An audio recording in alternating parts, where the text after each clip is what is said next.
Eccoli qui, rami di alberi, bottiglie di vetro, massi. Era proprio questo materiale recuperato all'interno di un pozzetto di linea la causa dello sversamento dei liquami nel mare di San Leone. Materiale prontamente rimosso dagli operai di Girgenti Acque con l'ausilio di un mezzo meccanico al lavoro dalle prime ore del mattino. Ma l'aspetto inquietante, secondo quanto denunciato dalla società che gestisce gli impianti, è che si tratterebbe di un'azione fatta artatamente. Il materiale, insomma, sarebbe stato immesso di proposito, volontariamente. Girgenti Acque ha sporto regolare denuncia alle autorità competenti. A segnalare l'inconveniente era stato il Comitato di San Leone.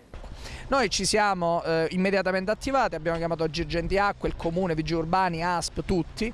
E che cosa succede? Si scopre oggi che l'occlusione era causata da rami, pietre, insomma materiali che, per come mi spiegano i tecnici, non possono mai arrivare lì se non buttati volontariamente. Ora che cosa succede? Mi pare chiaro che laddove ci sia stato effettivamente un sabotaggio, ma non sono io a doverlo dire, dico saranno eventualmente le autorità competenti a dimostrarlo, a smentirlo, però laddove ci fosse stato, mi sembra che siamo arrivati a un livello di polemica che va oltre la fotografia scattata alla schiumetta eccetera, cioè chi fa un atto del genere rischiando di mettere a repentaglio la qualità del mare, la salute delle persone, insomma commette un atto di assoluta gravità.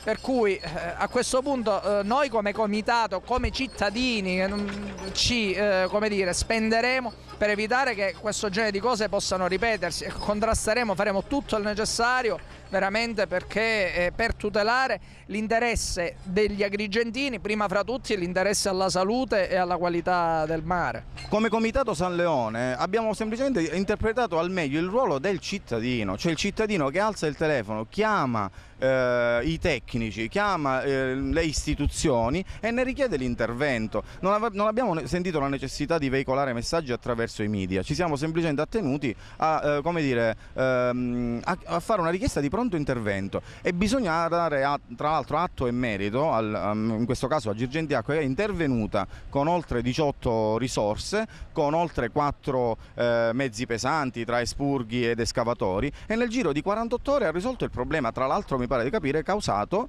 potenzialmente da ignoti.